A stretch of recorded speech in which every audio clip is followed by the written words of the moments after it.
Matrudevobhava YouTube channel ప్రేక్షకులకి నమస్కారం. ఇప్పుడు మనము 2024 సంవత్సరము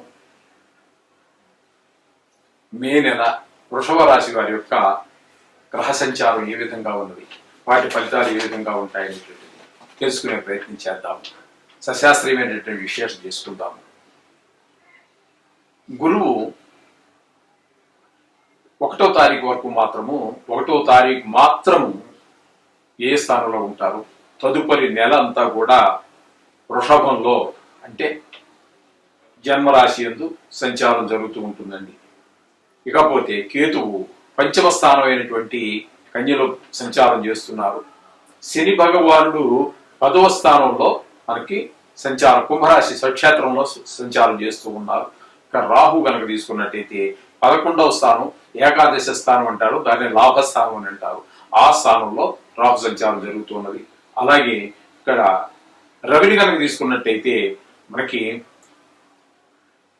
మనం తీసుకున్నట్టయితే వ్యయస్థానము జన్మరాశి 2 రాశుల్లో సంచారం చేస్తూ ఉన్నారండి. 15 రోజులు ఇటు. ఇకపోతే బుధుని కనుక మనం తీసుకున్నట్టయితే ఏకాదశ స్థానంలో ఒక 15 రోజులు, తదుపరి జన్మరాశిలోను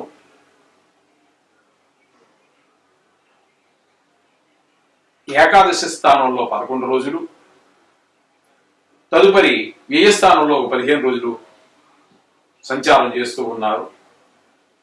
ఈ విధమైనటువంటి ఏ స్థానంలో సంచారం చేస్తూ ఉన్నారు. ఇకపోతే కుజుని కనుక మనం తీసుకున్నట్టయితే ఆయన ఏకాదశ స్థానంలో సంచారం జరుగుతూ ఉన్నదండి. ఇక శుక్రుని కనుక మనం తీసుకుంటే శుక్రుడు మనకి ఒక 20 రోజులు వ్యయ స్థానంలోను, తదుపరి జన్మరాశి యందు సంచారం చేస్తూ ఉన్నారు. ఈ విధంగా సంచారం వల్ల వారు మనకి ఇచ్చేటటువంటి ఫలితాలు ఏ విధంగా ఉంటాయి అని చెప్పేసి మనం తెలుసుకునేటువంటి ప్రయత్నం చేద్దాము.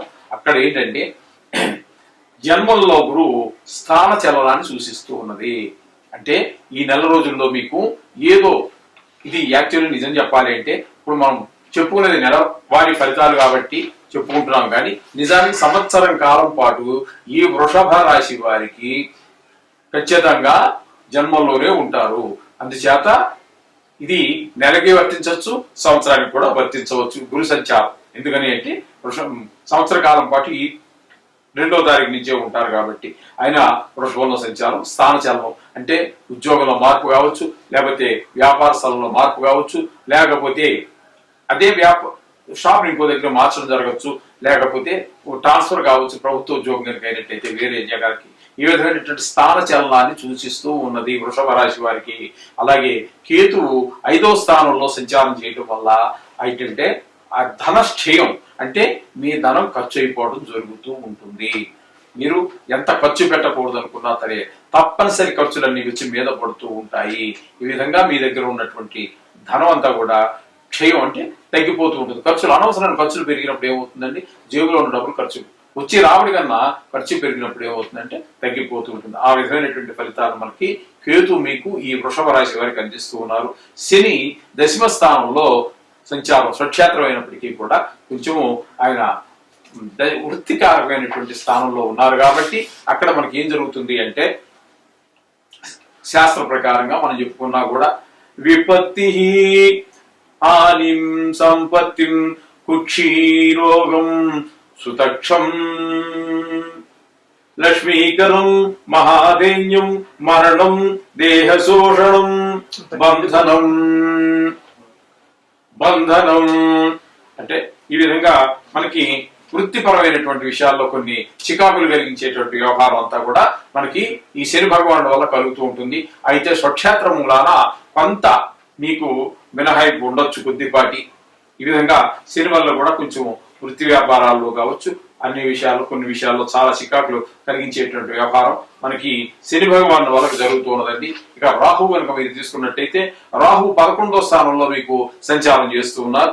11వ స్థానంలో సంచారం రాహు అత్యంత శుభప్రదమైనటువంటి ఫలితాన్ని ఇస్తారు మీకు.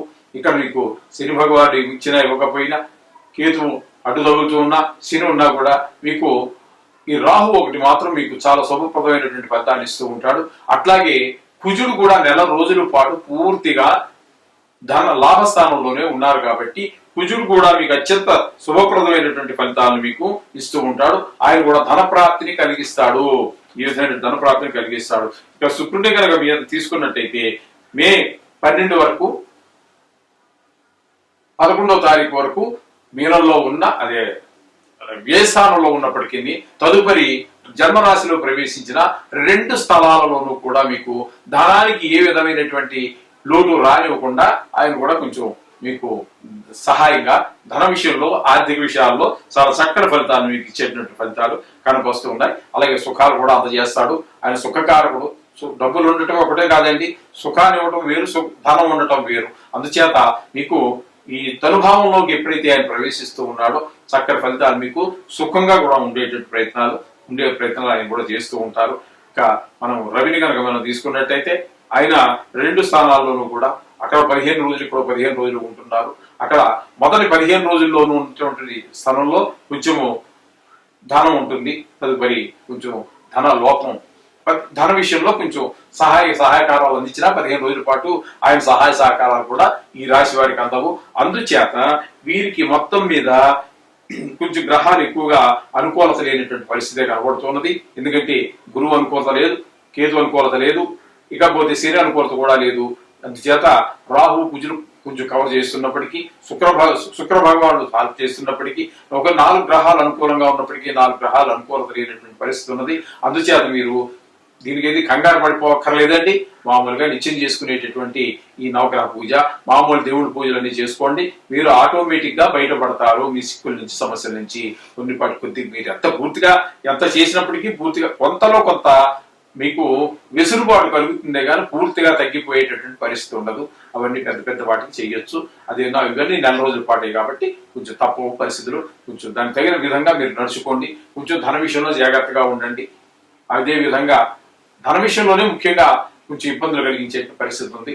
అందుచేత తగిన జాగ్రత్తలన్నీ ఆచితూచి ప్రతి రూపాయికి తగిన విలువిచ్చి యాడ్ చెప్పినట్టుగా డబ్బులు ఊరికే రావన్నట్టుగా మీరు కొంచెం ప్రతి రూపాయిని చాలా విలువైనదిగా సూచించుకుంటూ ముందుకి వెళ్ళవచ్చు. ఏమీ ప్రాబ్లం లేదని ఖచ్చితంగా నవగ్రహ మంత్రాలు మాత్రం చెప్పుకోండి. శుభం భూయాతో యూట్యూబ్ ఛానల్ ప్రేక్షకులకి నమస్కారం. ఇప్పుడు మనము మిథున రాశి వారికి 2024 మే నెలలో గ్రహచారం ఏ విధంగా ఉంది అనేటువంటి తెలుసుకునేటువంటి ప్రయత్నం చేద్దాం. ఇది సశాస్త్రీయమైనటువంటి విశ్లేషణ చేద్దాం. ఇప్పుడు మిథున రాశి వారికి గురువు ఏ స్థానంలో సంచారం జరుగుతున్నదండి.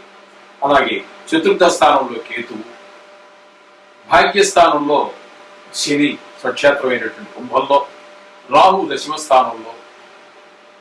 స్థానంలో కుజుడు సంచారం జరుగుతోంది. ఇక రవిని కనుక మనం తీసుకున్నట్టయితే ఏకాదశి స్థానంలో ఒక 15 రోజుల పాటు సుమారుగా, అలాగే వ్యయ స్థానంలో ఒక 15 రోజుల పాటు సంచారం జరుగుతోంది. అలాగే బుధుని కనుక మనం తీసుకున్నట్టయితే 10వ స్థానంలో, దశమ స్థానంలో ఒక 10 రోజుల పాటు, తదుపరి 20 రోజుల పాటు ఏకాదశి స్థానంలో సంచారం చేస్తూ ఉన్నారు బుధుడు. ఇక శుక్రుని కనుక మనం తీసుకున్నట్టయితే ఏకాదశి స్థానంలో ఒక 20 రోజులు, తదుపరి ఒక 10 రోజుల పాటు మళ్ళా ఏ స్థానంలో సంచారం జరుగుతూ ఉన్నదండి. ఈ విధంగా ఏ విధమైనటువంటి గ్రహ సంచారం అంతా కూడా మిథున రాశి వారికి జరుగుతున్నది. అయితే వారి ఇచ్చే ఫలితాలు ఏ విధంగా ఉంటాయి అంటే, ఏ స్థానంలో గురువు ధన నష్టాన్ని కలిగజేస్తూ ఉంటారు. ఆ విధమైనటువంటి ఫలితాలు ఏ విధంగా మీరు డబ్బుల కోసం ఎంత తాపత్రయపడినా కూడా అక్కడ మీకు నష్టం కలుగుతూ ఉంటుంది. సరి అయినటువంటి డబ్బులు రావాల్సినంత రావు, మీకు శ్రమకి తగినటువంటి ఫలితం కూడా లభించదండి. ఏ విధమైనటువంటి అయితే అయ్యేటువంటి ఖర్చుల్లో కొన్ని శుభప్రదమైనటువంటి ఖర్చులు ఉంటాయి. అంటే శుభప్రదం అంటే ఒక యాత్రకు వెళ్ళి రావటం కావచ్చు, లేదా ఎవరో వివాహానికి మీరు సహాయపడవలసి రావచ్చు, తప్పించుకోలేని పరిస్థితి. ఏవైవే అయితే దానివల్ల సుఖమా, మంచి శుభప్రదమా కాదా అనేది తర్వాత విషయం అయితే తీసుకోవాలి.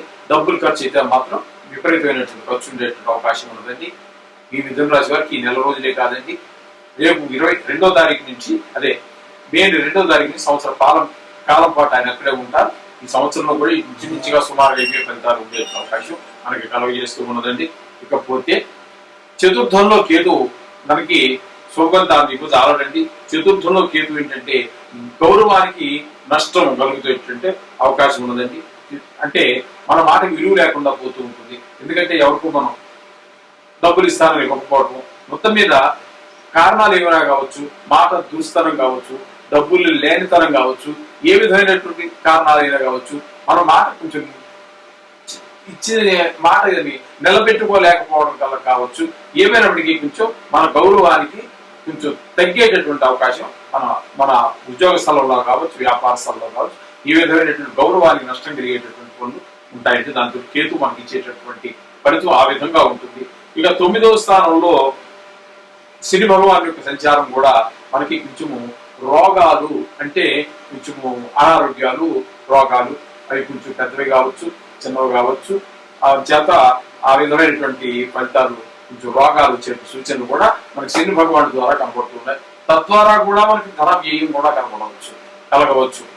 చేత శని భగవానుడితో కూడా కొంచెం కష్టంగానే ఉంటుంది. ఇక రాహువు తీసుకున్నట్టయితే మనకి దశమ స్థానంలో రాహువు, ఆయన ద్వారా కూడా మనకి దశమ స్థానంలో అది కూడా ధనక్షయమే కనిపిస్తోందండి. దశమ స్థానంలో రాహు కూడా ధనక్షయాన్ని సూచిస్తూ ఉన్నారు. ఎక్కువ ధనం మీద పడుతున్నారు వీరందరూ కూడా. అలాగే ఇక మనకు కుజుని కనుక తీసుకున్నట్టయితే ఆయన కూడా దశమ స్థానంలోనే ఉన్నప్పటికీ కూడా ఆయన దశమ స్థానంలో కుజ సంచారం మనకి పూర్తి ఫలితాన్ని ఇస్తుంది. మనకి చాలా సంతోషాన్ని కలగజేస్తూ ఉంటుంది. అంటే ఉద్యోగ స్థలంలో ఇందాక రాహు చెప్పినట్టుగా కొన్ని చికాకులు రాహు వల్ల కొన్ని చికాకులు ఏర్పడినప్పటికీ దాన్ని ఇద్దరు ఒకే రాశిలో ఉన్నారు కాబట్టి అక్కడ కలిగేటువంటి చిక్కులు మరీ ఇబ్బంది పడకుండా కొంచెం కుజుడు యొక్క అదే స్థానంలో ఉన్నారు కాబట్టి ఆయన కొంచెం మంది ఆ రకమైనటువంటి సమస్య నుంచి బయటపడేసే అవకాశం కుజుడు వల్ల కలుగుతూ ఉంటుందండి. ఇకపోతే రవిని కనుక మనం తీసుకున్నట్టయితే ఒక 15 రోజుల పాటు ఏకాదశి స్థానంలోను, తదుపరి 15 రోజుల పాటు ఏ స్థానంలోనూ ఉండటం కూడా మనకి ఇక్కడ మొదటి ఏకాదశి స్థానంలో ఉన్నటువంటి 15 రోజులు సుఫలితాన్ని ఇస్తారు. కొంచెం ఆయన ధనాన్ని లాభం కలిగించే పరిస్థితి చేస్తారు 15 రోజుల పాటు. తదుపరి వచ్చేటి ఆయనే ఆ 15 రోజుల పాటు మళ్ళీ ధనం చేయాలని సూచిస్తూ ఉన్నారు. మొదటి 15 రోజులు ధన లాభాన్ని చూపిస్తూ ఉన్నారు, తదుపరి వ్యయాన్ని చూపిస్తూ ఉన్నారు. ఈ విధంగా రవి అందుచేత ఇకపోతే మనం బుధుడిని కనుక మనం తీసుకున్నట్టయితే దశమ స్థానంలో ఒక 10 రోజుల పాటు, తదుపరి నెలంతా కూడా ఏకాదశి స్థానంలోనూ ఆయన సంచారం కనబడుతూ ఉన్నదండి. అంచేత లాభస్థానంలో ఉన్నటువంటి 15 రోజులు కొంచెం సుఫలితాలు ఉంటాయి, ఆనందం ఉంటుంది. కొంచెం దశమ స్థానంలో ఉన్నటువంటి పీరియడ్ లో మాత్రం కొంచెం హాని కలిగించేటటువంటి ప్రయత్నాలు కూడా బుధుడి వల్ల మనకు కలుగుతూ ఉంటాయి ఫలితాలు. ఈ విధంగా పోతే ఇక శుక్రుడిని కనుక మనం తీసుకున్నట్టయితే శుక్రుడు 20వ తారీఖు వరకు మనకి లాభస్థానంలో సంచారం చేస్తూ ఉన్నారు. తదుపరి జయస్థానంలో సంచారం జరుగుతూ ఉన్నదండి. ఆ 15 ఈ మొత్తం మీద ఈ శుక్రుడు 2 స్థానాల్లోనూ కూడా ధనం ఇస్తాడు, సంతోషాన్ని ఇస్తాడు. ఈ విధమైనటువంటి సుఫలితాలే మనకి శుక్రుడు ద్వారా కూడా మనకి లభిస్తూ ఉన్నాయి. ఈ విధంగా ఈ గ్రహాలన్నిటి యొక్క ఫలితాలు ఈ విధంగా ఉన్నాయి.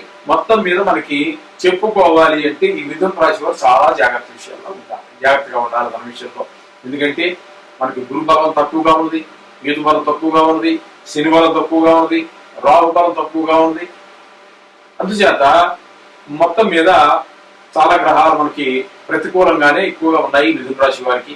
ఇక బుధుని కనుక తీసుకున్నట్టయితే 10 రోజుల పాటు మనకి లాభాన్ని కలుగజేస్తూ ఉన్నారు. కానీ రవి కొంచెం 15 రోజులు 15 రోజులు, అలాగే శుక్రుడు 15 రోజులు 15 రోజులు ఉండడం ద్వారా మనకి మొత్తం మీద ప్రతికూల గ్రహాలు ఎక్కువగా ఈ మిథున రాశి వారికి కానవస్తున్నాయి. కాబట్టి డబ్బు విషయంలో, ఆరోగ్య విషయంలో, కొంచెం మాట్లాడే విషయంలో, ఎందుకంటే కొన్ని మనకి గౌరవానికి నష్టం కలిగేటువంటి పరిస్థితులు కనిపిస్తున్నాయి. కాబట్టి మాట విషయంలో కూడా కొంచెం జాగ్రత్తగా ఆచితూచి మాట్లాడాలి. ఏదో గబుక్కుని ఏదో ఆవేశంలో ఒక మాట అనేసి అనుకున్న అవతలవాడు 4 మాటలు అనేటువంటి అవకాశం ఉంటుంది.